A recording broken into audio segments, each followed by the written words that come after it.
todos. Bueno, yo no tengo PowerPoint, la verdad que lo uso poco, pero no pensaba participar en esta mesa. Estoy anotada para la mesa de mañana, pero bueno, me pidieron que intervenga y aquí vamos a hacer la fuerza, ¿verdad? Porque está dentro de la temática de mis estudios, si no, bueno, sería imposible. Ahora, el enfoque se va a remitir también a este tipo de estudios porque para mí el tema de la representación política, de la representación ciudadana, si lo vemos en la relación Estado-sociedad, y el concepto de representación son elementos centrales a la hora de pensar el presente y las perspectivas en nuestras sociedades. Y abro desde un elemento de conflicto que se marca en el continente con la irrupción fuerte de grandes movimientos sociales que, sin pedir permiso a organizaciones políticas partidarias, irrumpen en la escena política, comenzando por reivindicaciones sectoriales, obviamente, como se constituyen los movimientos sociales, pero van más allá rápidamente, se consolidan como un actor sociopolítico y no admiten la suplantación y la sustitución de la representación partidaria según los cánones históricos. Hay en esos cánones históricos, claro, muy asumiendo toda la tradición del pensamiento político, hay una consideración de una ciudadanía incapaz como una ciudadanía que siempre está en el jardín de infantes, incapaz de actuar por sí misma en el ámbito de la política. Esa es una herencia y un problema que tenemos hasta el día de hoy, ¿no? Y que se supone que debe ser tutelada, representada por las organizaciones político-partidarias. Y una forma de representación que se condice con esta definición. Pero no solamente empieza, porque cuando uno comienza a meterse en estos estudios, en estos análisis, parecería que el conflicto se resuelve en encontrar los canales de comunicación entre movimientos sociales y organizaciones políticas. Pero resulta que esta concepción de la representación política, este ámbito de lo partidario como intermediario entre la sociedad y el Estado, tiene una vinculación directa con la forma de concepción y organización de la sociedad en su relación de totalidad sociedad-Estado y en la concepción del poder. Entonces, bueno, es un poquito más compleja la mirada. No se puede resolver solamente, aunque tampoco se ha resuelto.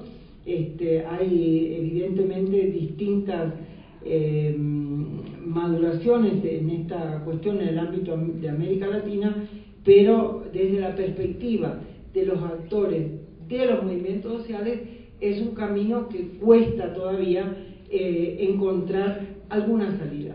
Vivimos tiempos de una gran dicotomización. Quiero recordar que el Foro Social Mundial, cuando comenzó en Porto Alegre, y rechazó durante todo los primeros 10 años la presencia de partidos como tales, no de los miembros de los partidos, sino como expositores, como panelistas. Y esto tiene que ver con esta ruptura, esta fractura que se dio y en cierta medida se sigue dando en el continente entre organizaciones políticas y movimientos sociales.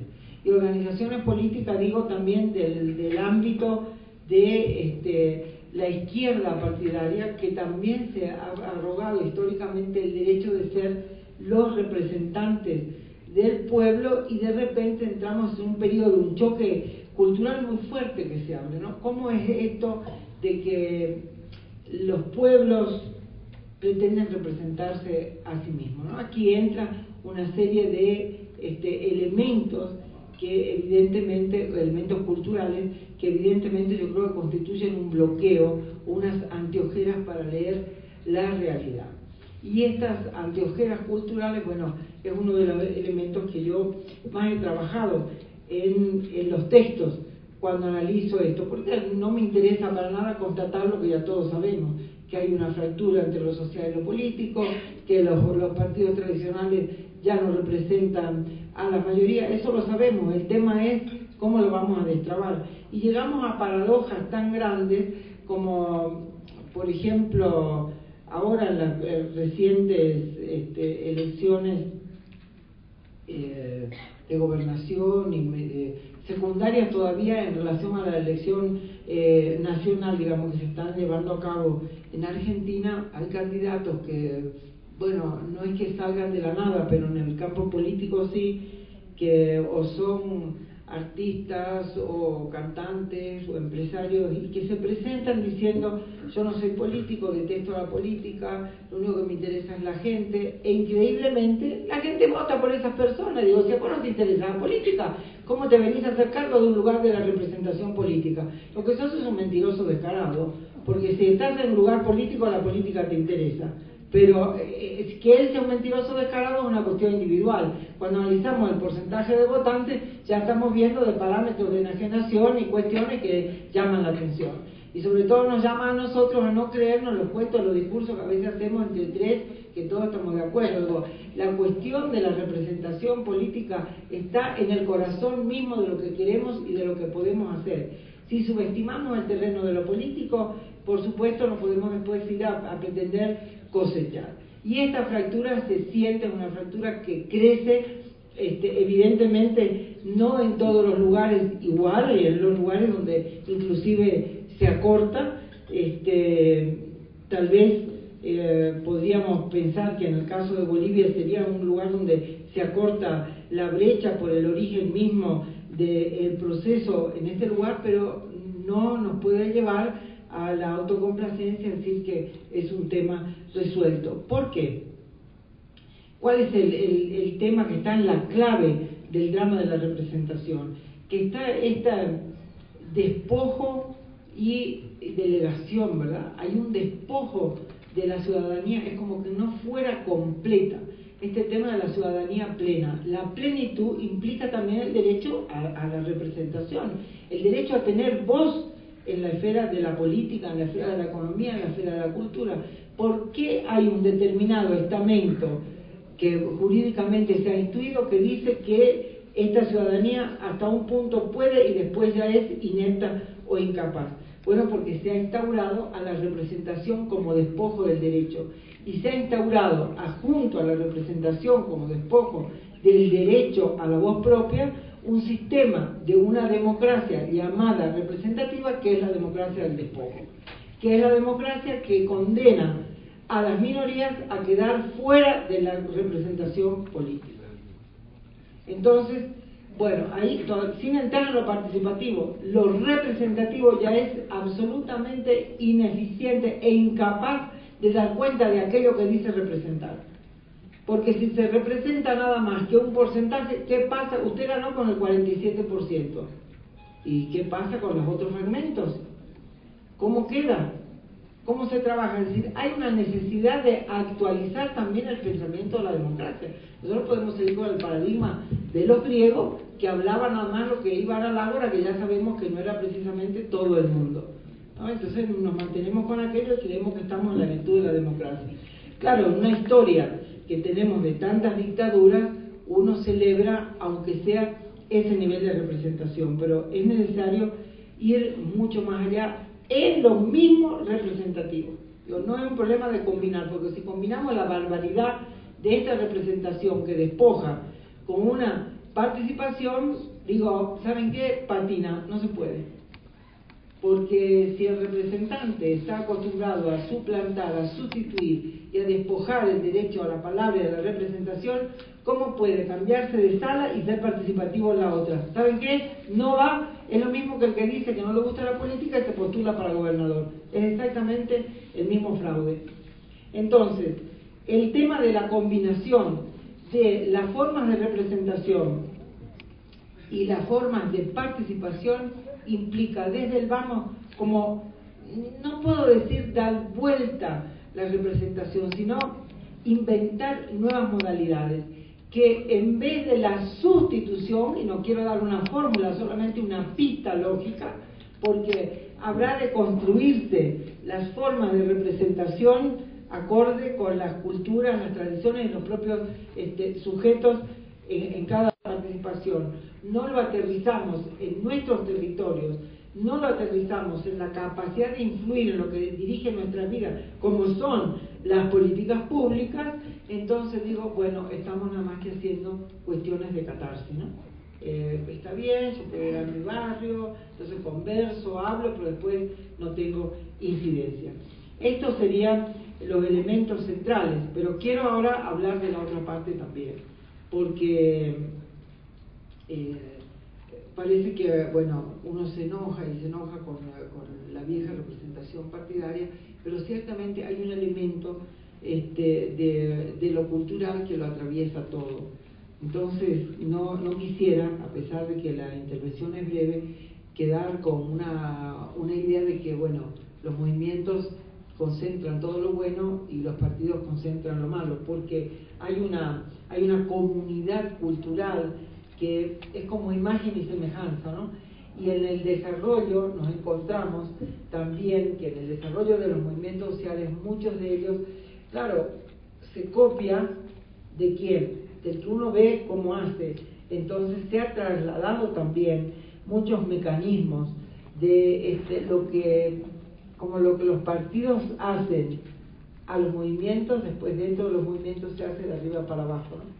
Entonces este tema de la construcción desde abajo, este tema de pensar desde la participación, es pensar desde los actores, es partir de la raíz del problema para desde ahí convocar, y creo que es el tema que involucra tanto a los movimientos sociales como a los partidos, como a la ciudadanía toda, porque es cambiar esta lógica del pensamiento, de creer que superestructuralmente, que desde arriba van a llegar las soluciones mágicas que son para nuestra vida. En definitiva, esto de la construcción desde abajo en materias de representación, que implica no enajenar mi derecho, no entregarlo, implica también el compromiso de asumir la responsabilidad de hacerse cargo de las decisiones, hacerse cargo de la construcción de las soluciones y de los debates posteriores. Y no siempre encontramos ese eco instantáneamente, es decir, hay que construirlo. Esta perspectiva participativa de una democracia mucho más profunda, tanto en lo representativo como en lo participativo, según me he expresado, tiene que ir acompañada de un proceso de formación, de construcción, que vamos a decir, no es una cuestión que se resuelve con dar cursos. Para mí la cultura es la cultura que se acuña en las prácticas cotidianas, ¿no? Es decir, cómo vamos a ir nosotros transformando estas mañas, estas culturas, ese viejo saber hacer que nos hace zancadillas para la construcción de lo nuevo que estamos buscando, ¿no? Quitarnos las anteojeras culturales, que son las anteojeras de las viejas prácticas y que se hacen presentes. A veces hay compañeros que, wow, tengo mucho, ya yo estaba terminando. A veces hay compañeros que se acercan y dicen, no, pero mira, nosotros hemos llamado a la participación y por ejemplo en sindicatos, ¿no? Y entonces yo llego al delegado y llego y pregunto y la gente, todo el mundo se me queda callado y mirando. Claro, porque lo que está en el microchip cultural que nosotros tenemos es que viene el representante y te dice lo que hay que hacer. Y uno, si está de acuerdo, le dice que sí, si no le objeta cual cosa, y después se va. Entonces, cuando uno llega y dice, a ver, ¿qué queremos hacer? Dice, bueno, se piensa que soy un tonto, porque no sé nada. Bueno, claro, no podemos cambiar siglos de esta cultura del despojo con una determinación del momento.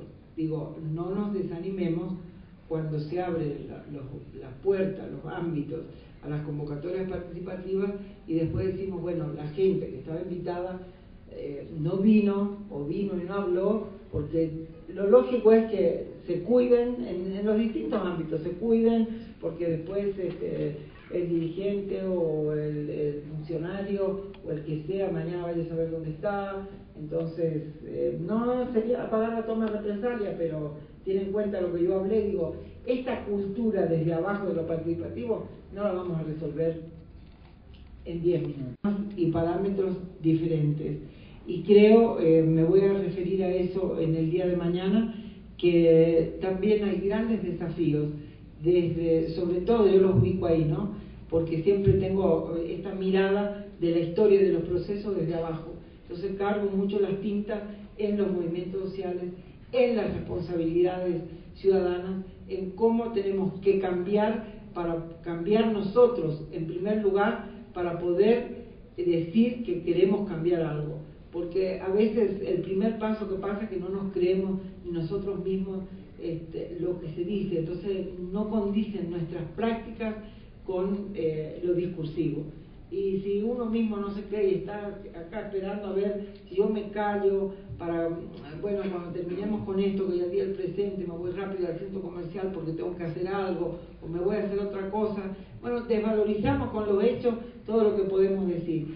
Entonces, digo, paciencia y apostar mucho a nuevas prácticas. Bueno, lo dejaría hasta aquí, le regalo unos minutos para el intercambio y nada, seguimos conversando. Muchas gracias.